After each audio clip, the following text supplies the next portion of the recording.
சென்னையில் நடைபெற்ற ஜல்லிக்கட்டுக்கு ஆதரவான போராட்டத்தின் போது நடவடிக்கை எடுக்கப்பட்டது ஏன் என்பது குறித்து சட்டப்பேரவையில் முதலமைச்சர் பன்னீர்செல்வம் விளக்கம் அளித்துள்ளார். இதுகுறித்து எமது செய்தியாளர் ராஜா தரும் கூடுதல் தகவல்களை கேட்கலாம். வணக்கம் ராஜா, இப்ப சட்டப்பேரவையில் முதலமைச்சர் பன்னீர்செல்வம் கொடுத்த விளக்கம் என்ன? அதை பத்தின கூடுதல் தகவலை சொல்லுங்க.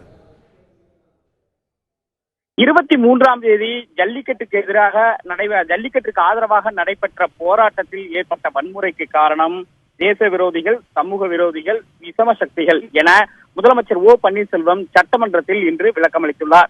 சட்டப்பேரவை கேள்வி நேரம் முடிவடைந்த பிறகு எதிர்க்கட்சி தலைவர் திரு ஸ்டாலின் எழுந்து 23ஆம் தேதி சென்னை மெரினா கடற்கரையில் ஜல்லிக்கட்டிற்கு ஆதரவாக போராட்டம் நடத்தியவர்கள் மீது தடியடி நடத்தப்பட்டதையும் அன்று ஏற்பட்ட கலவரங்கள் குறித்தும் அவர் கேள்வி எழுப்பினார். இதற்கான விளக்கத்தை கொடுக்க வேண்டும் என்று குறிப்பிட்டார். அதற்கு முன்பாக அவர் முதலமைச்சருக்கு நன்றி தெரிவித்துக் கொண்டார். அதாவது ஜல்லிக்கட்டு நடத்துவதற்கு டெல்லி சென்று முழு மூச்சாக செயல்பட்டது பாராட்டுக்குரியது, வரவேற்பிற்குரியது. அதற்காக தாம் நன்றி தெரிவித்துக் கொள்வதாக முதலமைச்சருக்கு ஸ்டாலின் முதலில் நன்றி தெரிவித்தார். அதன் பிறகு 23ஆம் தேதி நடைபெற்ற இந்த கலவரத்திற்கு காரணம் என்ன என கேள்வி எழுப்பினார். இதற்கான விளக்கத்தை முதலமைச்சர் பன்னீர்செல்வம் கொடுத்தார். அப்போது ஜல்லிக்கட்டிற்கு ஆதரவாக தமிழகம் முழுவதும் ஆர்ப்பாட்டங்களும் போராட்டங்களும் 17ஆம் தேதி முதல் தொடர்ந்து நடைபெற்று வந்ததாகவும் அவர் தெரிவித்தார். அதற்கு முன்னதாக ஜல்லிக்கட்டு விவகாரத்தில் தமிழக அரசு எடுத்துள்ள 2009 இருந்து எடுத்துள்ள நடவடிக்கைகள் குறித்து அவர் விரிவாக எடுத்துரைத்தார். பின்னர் 22ஆம் தேதியே போராட்டக்காரர்கள் பல்வேறு இடங்களில் போராட்டங்களை விலக்கிக் கொள்வதாக அறிவித்ததாகவும், இந்த போராட்டங்களுக்கு ஜல்லிக்கட்டு நடத்த வேண்டும் என கடந்த 10 ஆண்டுகளாக தொடர்ந்து போராடி வந்த ஹிப்ஹாப் தமிழ் ஆதி மற்றும் ஜல்லிக்கட்டு ஆர்வலர்கள் ராஜேஷ், அதே போல் கார்த்திகேய சேனாதிபதி, ராஜசேகரன் உள்ளிட்டோர் 22ஆம் தேதியே தங்கள் போராட்டத்தை வாபஸ் பெற்றுக் கொண்டு விட்டதாகவும், ஆனால் இந்த போராட்டத்தில் சில சமூக விரோதிகள் வேற நோக்கங்களுக்காக இந்த போராட்டத்தை எடுத்துச் சொல்வதாக அவர்கள் பத்திரிகையாளர்களை சந்தித்து குறிப்பிட்டதையும் முதலமைச்சர் பன்னீர்செல்வம் அவையில் தெரிவித்தார்.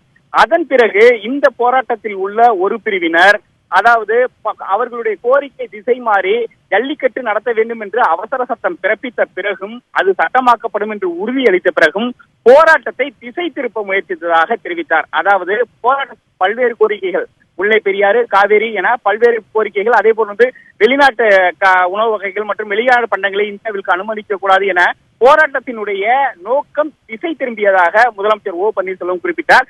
இதற்கு மேலாக சில பிரிவினைவாதிகள் தனித்தமிழ்நாடு வேண்டும் என்ற கோரிக்கையில் அங்கு முழக்கங்கள் எழுப்பப்பட்டதாகவும் தெரிவித்தார். 26ஆம் தேதி நடைபெற்ற குடியரசு தினத்தை சீர்குலைக்கும் விதமாகவும், அன்று கருப்பு தினம் காட்டும் விதமாகவும், கருப்பு கொடி காட்டவும் இந்த போராட்டத்தில் ஈடுபட்டவர்கள் முடிவு செய்ததாக காவல்துறைக்கு தகவல் கிடைத்ததை தொடர்ந்து 23ஆம் தேதி அங்கு கடற்கரையில் கூடியிருந்தவர்களை அவர்கள் அகற்றினார்கள் என்றும், அதில் 10,000க்கும் மேற்பட்டோர் காவல்துறையினுடைய கோரிக்கையை ஏற்று அவர்கள் தங்களுடைய போராட்டத்தை வாபஸ் பெற்றனர்.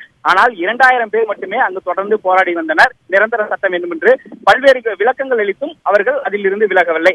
இந்நிலையில் சில சமூக விரோதிகள், அதே போல் போராட்டத்தில் ஒரு பிரிவினர் தேச விரோதிகள் மற்றும் பல்வேறு விஷமிகள் இந்த போராட்டத்தில் உள்ளே புகுந்து கலவரத்தை ஏற்படுத்தியதாகவும், இதனால் காவல்துறை வாகனங்கள் அடித்து நொறுக்கப்பட்டதாகவும், பொதுமக்களுடைய வாகனங்கள் தீ வைத்து கொளுத்தப்பட்டதாகவும், ஆங்காங்கே கலவரங்கள் ஏற்பட்டதையும் அவர் உறுதி செய்தார். இது தொடர்பாக சென்னையில் மட்டும் 66 வழக்குகள் பதிவு செய்யப்பட்டு 220 பேர் கைது செய்யப்பட்டுள்ளதாகவும் முதலமைச்சர் பன்னீர்செல்வம் தெரிவித்தார். இந்த போராட்டத்தின் போது குறைந்தபட்ச பலத்தை மட்டுமே காவல்துறையினர் உபயோகித்தனர்.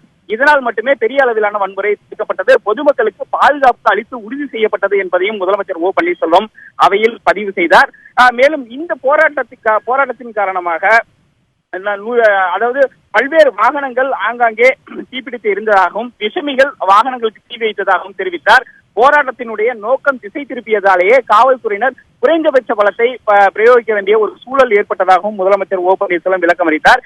இறுதியாக இந்த அதாவது வாகனங்கள் எரிக்கப்பட்டது காவல்துறையினரே எரித்தன என்பது போன்ற செய்திகள் ஊடகங்கள் மூலமாக வெளிவந்துள்ளதாகவும், அதே போல் எதிர்க்கட்சியினர் தெரிவித்துள்ளதாகவும், இது குறித்து உரிய விசாரணை நடத்தி யாராக இருந்தாலும் நடவடிக்கை எடுக்கப்படும் என்று இறுதியாக முதலமைச்சர் பன்னீர்செல்வம் தெரிவித்தார். அதாவது இவர் இன்று இந்த போராட்டத்திற்கான காரணம் யார் என்றால் தேச விரோதிகள், சமூக விரோத சக்திகள், விஷமிகள் என முதலமைச்சர் பன்னீர்செல்வம் இந்த போராட்டத்திற்கான காரணமானவர்களை அவர் பட்டியலிட்டார். அதே போல் போராட்டத்தின் நடுவே ஒசாமா பின் லாடனுடைய படத்தை வைத்துக் கொண்டு இவர்கள் போராட்டத்தில் ஈடுபட்டதாகவும், அதே போல் தம்மை மிகவும் அவதூறான முறையில் விமர்சித்து அங்கு பேனர்கள் வைக்கப்பட்டதையும் அவர் சுட்டிக்காட்டினார்.